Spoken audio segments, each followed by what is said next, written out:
تعالوا النهاردة مع بعض نعمل أحلى طبق كبد وقوانص، وأقولك إزاي تتخلصي من زفارة الكبد والقوانص بتاعة الفراخ بمنتهى السهولة. الوصفة هتعتمديها طول العمر وهتدعيلي عليها. فأتمنى بجد الفيديو بتاع النهاردة ينال إعجابكم. لو عجبكم الفيديو لايك وشير للفيديو. لو لسه بتشوفوا قناتي لأول مرة أتمنى تشتركوا في القناة وتفعلوا زر الجرس للكل عشان كل ما انزل فيديو يوصل لكم. وتعالوا نسمي بسم الله ونبدأ في الوصفة بتاعتنا. هنا زي ما انتوا شايفين عندي الكبد والقوانص والقلوب بتاعت الفراخ، غسلاها كويس قوي ونقعتها مع الفراخ. طب اتخلص ازاي من ريحة الزفارة وعايزة اكل كبد وقوانص طعمها جميل جدا؟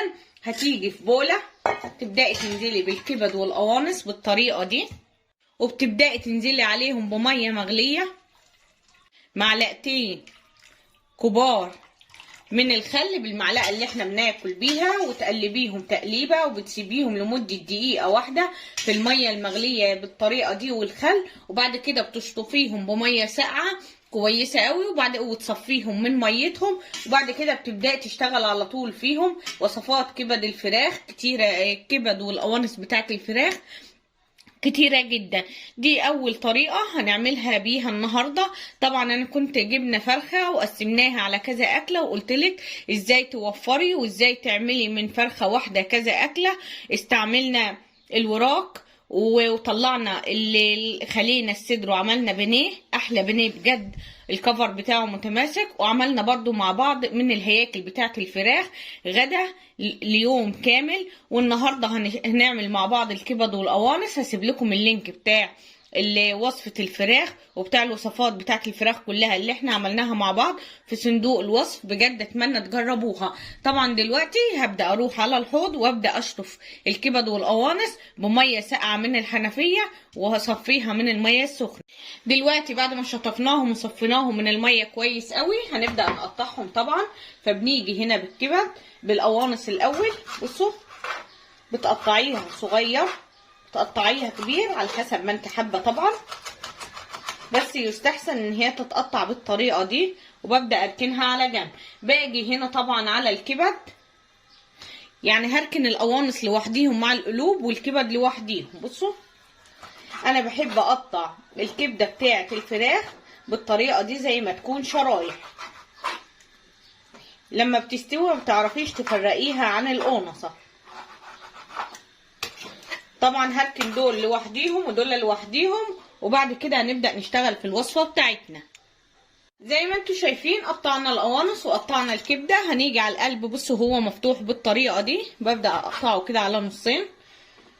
بعد ما قطعناهم بالطريقة دي هبدأ اركنهم هنا على جنب. دلوقتي طبعا هنبدأ نشتغل في الوصفة بتاعتنا. عشان نعمل الوصفة بتاعتنا عندي يعتبر بصلتين كبار. الكبد والقوانص بتبقى طعمها جميل جدا لما البصل يبقى كتير فيها، بيعمل صوص جميل جدا. وبيبقى برضو الفلفل كتير فيها. انا لسه كمان هحط لها فلفل تاني بس مش دلوقتي. فباجي طبعا هنا في الكبة وابدأ اخرط البصل بالطريقة دي ومعاه الفلفل وابدا افرمهم خشن. يعني ايه؟ يعني ما ينفعش لو ما عنديش كبه ابشرهم على المبشره، لا ينفع تقطعيهم على ايديكي وتخليها البصلايه حتت باينه زي ما هوريها لك دلوقتي بعد ما افرمها. ليه؟ لان بيبقى طعمها اجمل بكتير من انك انت تبشريها على المبشره. طبعا دلوقتي عندي طاسه على النار، هبدا انزل فيها بحبه من الزيت، حبه حلوين من الزيت، واسيبهم لحد لما يسخنوا كويس قوي. بعد ما الزيت سخن معايا بصوا فرماه خشن ازاي بالطريقه دي. ببدا انزل بالكميه اللي معايا وببدا على نار عاليه اشوح البصله. انا بس هدبلها يعني مش هديلها لون. على نار عاليه نبدا نشوح فيها كده لحد لما البصلايه معايا والفلفل يدبل.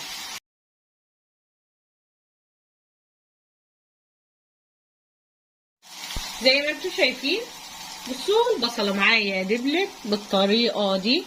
شايفين الجمال وما خدتش لون خالص.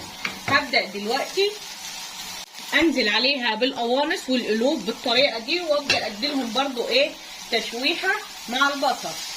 بعد ما تشوحوا معايا بالطريقه دي شايفين الجمال والحلاوه.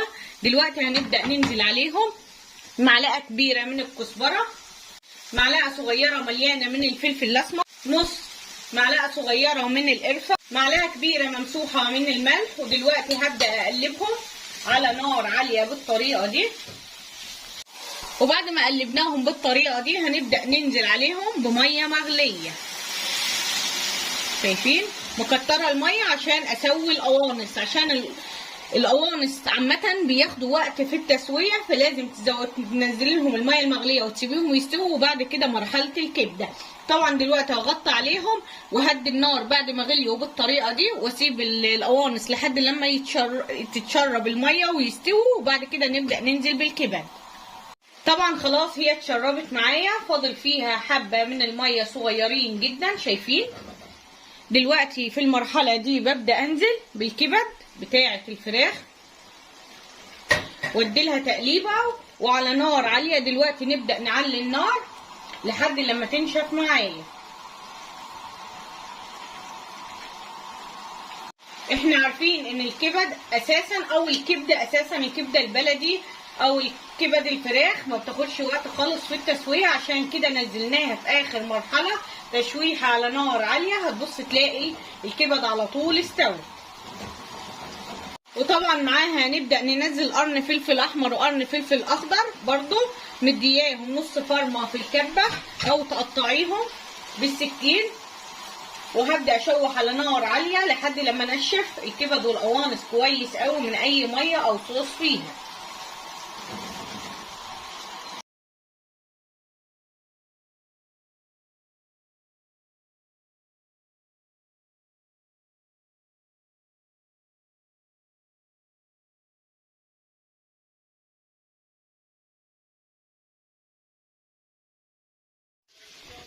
الكبد والقوانص بعد ما نشفت معايا على البوتاجاز، شايفين الجمال وشايفين البصل طعمه جميل جدا. هو ده الصوص بتاع الكبد والقوانص.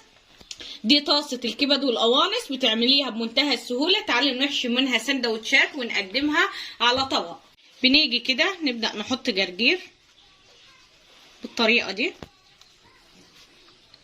ونبدا نحشيه بالكبد والقوانص. اقسم بالله طعمه بيبقى جميل جدا. الوصفه دي اكتر من رائعه بجد، اختراع. فاتمنى تعملوها بنفس طريقتي.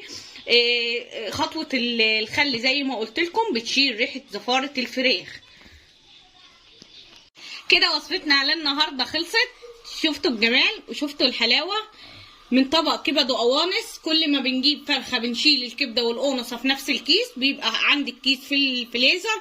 كل ما بتجيبي كبد وقوانص بتشيلي الكبده والقونصه والقلب وتحطيهم في الفريزر لحد لما بتعملي كميه. وبعد كده بتعملي اكله بالطريقه دي. والله العظيم ريحتهم وطعمهم حاجه تشهي النفس على الاكل. اعمليها لاولادك بجد، احلى من الكبده البلدي اللي بتشتروها كمان سندوتشات من بره.